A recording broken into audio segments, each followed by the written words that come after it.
But yeah, chances is one thing, scoring is a second. Liverpool fans, we want your messages and voice notes, so get those into us, all right? We'll play out the best ones that we can. Right, Jamie O'Hara is with us this morning. Good morning to you, Morning. Jamie. Right, Slot came away from last night saying that Liverpool matched the best team in Europe. Did they match the best team in Europe? No, absolutely not. I mean, they got beat 4-0. So I watched the game. They had a spell in the second half where they was on top and they were pressurising PSG's defence. But, you know, we're talking about Liverpool here. We're talking about one of the best teams. So, of course, they're going to have moments in a game where they are going to be on top. But talking about matching them, well, they got beat 4-0. They didn't score a goal, and PSG outclassed them in Paris, and then at Anfield. In the end, it always felt like PSG were going to win the game. And you can talk about little flurry moments here and there, but really and truthfully, Liverpool were out of their depth. Have you got any sympathy for them, though? VAR, it didn't go their way. It could have done. It's not a penalty. It's not a penalty, Tom. I mean, you know, people going on and Liverpool fans up in arms about it. I don't know, Arne Slot wasn't happy about it. It wasn't a penalty. The VAR made a good decision. The referee made a poor decision. And the VAR had to step in because McAllister goes down so easy.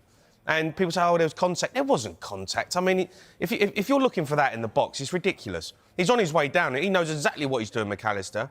And, OK, you know, that might have changed the way the game went. But in terms of a decision, the referee got it wrong and the VAR got it right. It wasn't a penalty. It was not a penalty. There was the incredible challenge from Marquinhos. There was also, of course, the injury to Ekitike. Oh. I mean, that... You gutted for him. There must be sympathy for him and Slot in that one, because he's happened Isak as well. I've seen that injury, you know, on a football pitch, and he's ruptured his Achilles. I knew straight away, as soon as you push off, no contact around you, it's two things, ACL or ruptured Achilles, and you could just tell. And I felt for him, Ekitike, because he's had a good season. His World Cup's over. He's going to be out for, well, look, depending on the player and his rehab, it's 6 to 9 months, that injury. He won't start next season. And it's devastating for him because he's done all right. And I was actually gutted for him because I've seen that injury so many times now. And that injury, you know, we used to talk about the ACL, which was a really bad injury. Players don't come back the same player. Ruptured Achilles these days, that is the one that footballers really struggle to come back with. So I hope he can get him back. I'm sure they will, but I felt for him last night because it's a bad injury, that. Yeah, we're waiting for confirmation from Liverpool on that, but fingers crossed for him. Slot also says the future is bright at Anfield. It might be, but is he going to be part of it? I can't see how he's a part of it. I really can't. Yeah, the future should be bright for Liverpool with the players that they've got, you know, where the club's at in terms of where they've put themselves, but they need to find their DNA again. They need to find what everyone loved about Liverpool when Jurgen Klopp was there, this rock and roll football, fast tempo, high pressing, don't give anyone a second on the ball. You know, they went to Paris and played 5 at the back. Liverpool, Champions League royalty, playing 5 at the back.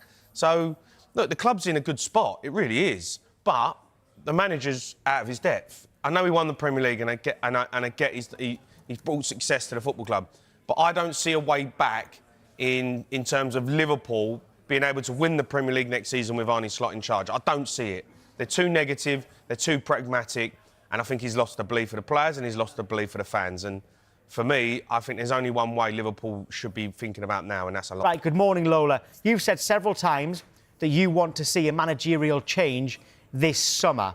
Do you take any positives from last night and this tie against Paris Saint-Germain that Slot can turn this around? Well, last night, there's so many kind of variables to tease out. You know, you've got the penalty, which I actually disagree with Jamie on. I think it's a foul anywhere else on the pitch. And, I mean, Mark Clattenburg on the commentary is saying there's no precedent here for it to be a clear and obvious error. It won't be overturned.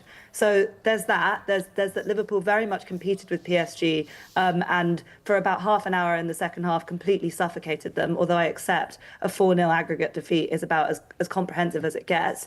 So there's bad luck. There's complicated refereeing decisions, and then there is also poor performances. So what do you tease out from that about Arne Slot's future?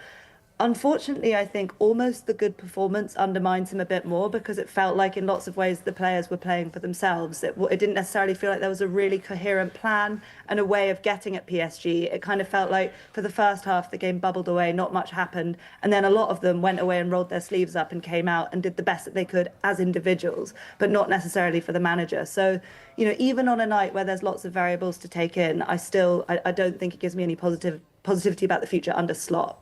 Yeah, Jamie, you pulled a funny face when Lola said about the refereeing decisions. Well, I'm sorry, Lola. You can talk about bad luck and refereeing decisions. Liverpool weren't good enough. And look, PSG are a great side. They are the finished article, and Liverpool are not. Right? They're trying to get back to being a finished article with new players, but they're out of their depth, and they weren't good enough. And I get all that. But they just weren't good enough. It's simple. And I have to... Arne Slot, Lola, I don't know if you agree with me. I think he got it wrong. I think he made, over the course of 2 legs, I think he made 4 really bad decisions. The first one being 5 at the back in Paris. The second one being not starting Rio Engamoa in the game last night.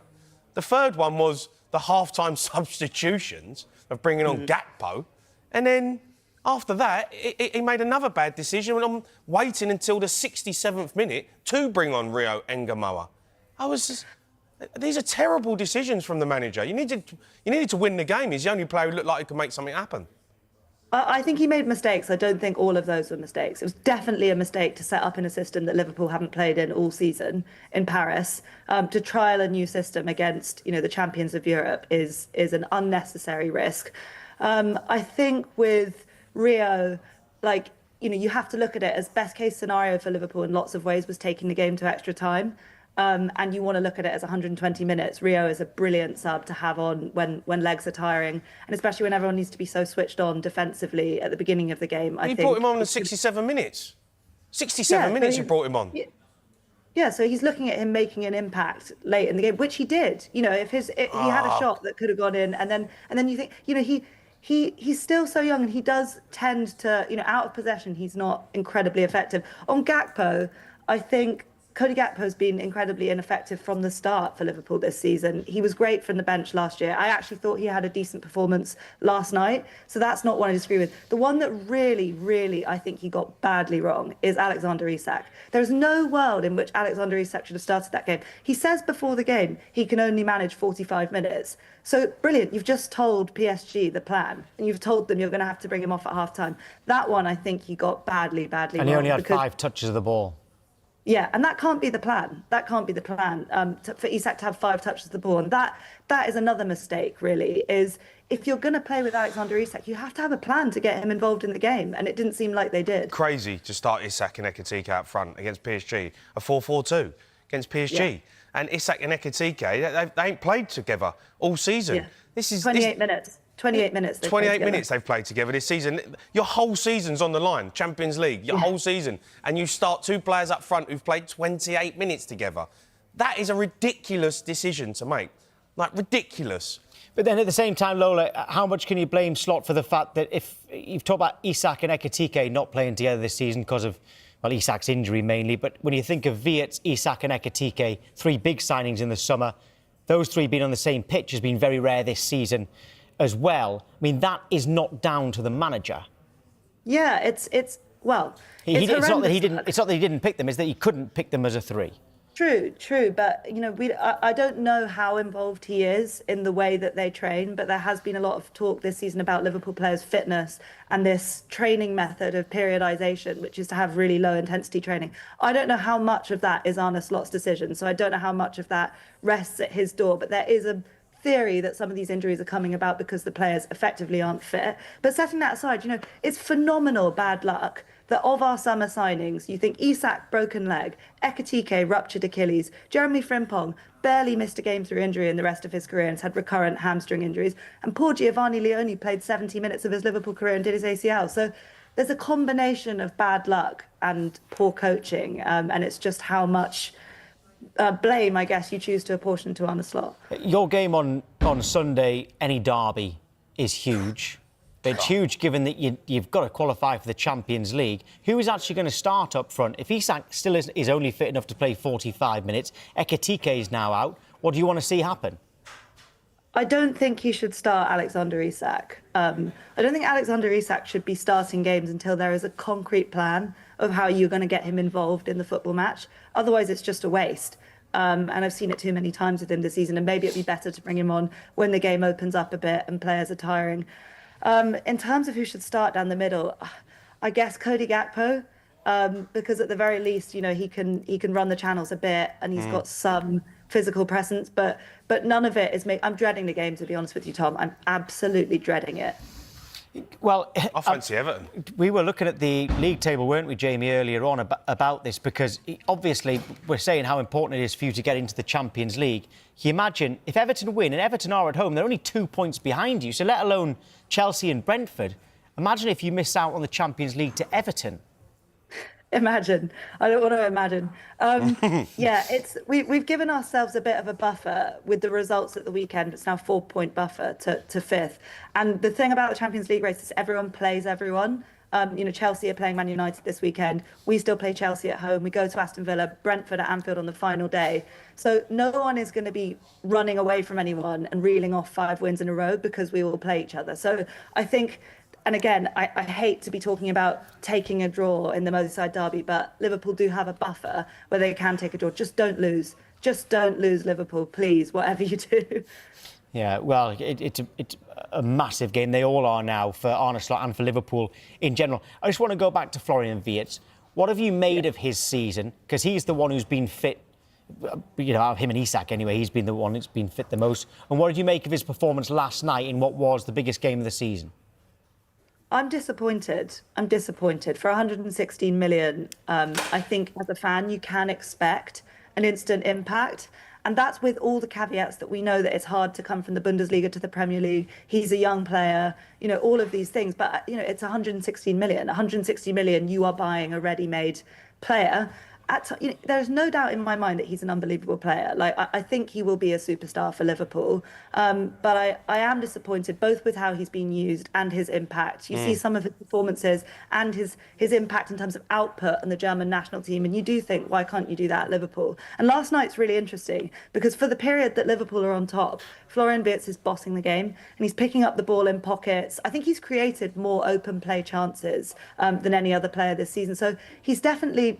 he finds ways into matches, but he's not matching that with output. And he very much feels like a fair weather player to me. Like when Liverpool are on top, he looks unbeatable, but he's not a guy that on his own is digging us out of trouble. And I'm kind of waiting to see. I believe that I will see that, but I reserve the right to be disappointed at 116 million that he hasn't. You make a really good point there. When you're spending 116 million pound on a player, these are the moments, like last night, where you step up. Like these are the moments where you take the game by the scruff of the neck, and it's a really good point because when Liverpool look good and it's easy and there's space and he's getting on the ball, you go, oh, he's a good player, Florian Wirtz. Well, yeah, of course he is because he's got time on the ball. But the best players make things happen in tough situations. That's what you pay for. Ousmane Dembele last night. PSG are really under the pump. The penalty decisions just happened. The crowd's up. Liverpool are pressing them back. I think he scores with their first shot of the second half. And that is taking responsibility. And it's also like it takes a massive weight off your teammates if when you're up against it, your best players are stepping up. And I think it's been a problem for Liverpool all season that it's been really hard for Liverpool to score a goal. A lot of things have to go right for Liverpool to score a goal. Although, by the way, we still have more open play goals than Arsenal this season. So make of that what you will. Scarlett, I hope you're watching. There's not a trophy for that one. By the way, we do appreciate you dyeing your hair blonde when you've got an identical twin sister. It does help us to differentiate. Very, very quickly, OK, Jamie's mentioned Xabi Alonso. OK, I think you might have even mentioned him as well about if Slot goes, who could come in. Alonso still, or what about Areola? Areola is a fantastic manager, and what he's done with Bournemouth deserves so much credit, and he deserves to get a really big job this summer. I wouldn't be unhappy with seeing him in the dugout at Liverpool, but I think a lot of the Liverpool job is, it's like being a president or a prime minister. It's a really kind of public-facing role, and you have to manage the responsibility of being manager of a huge club. And I would worry about Iraola making the step from Bournemouth to Liverpool with the expectations being so different. And Xabi Alonso, one of the reasons why he's so much my preferred candidate is almost because of what went on at Real Madrid. I think that he will have grown from that experience. He will have grown from dealing with that dressing room and dealing with those big players, even though it didn't work out. So I think I'd be looking, and Arne Slot, Jamie said he thinks Arne Slot's out of his depth. I agree to a certain extent, definitely in the Champions League. Arne Slot has been found out a bit. So I think it's extremely difficult to come from the Eredivisie or from a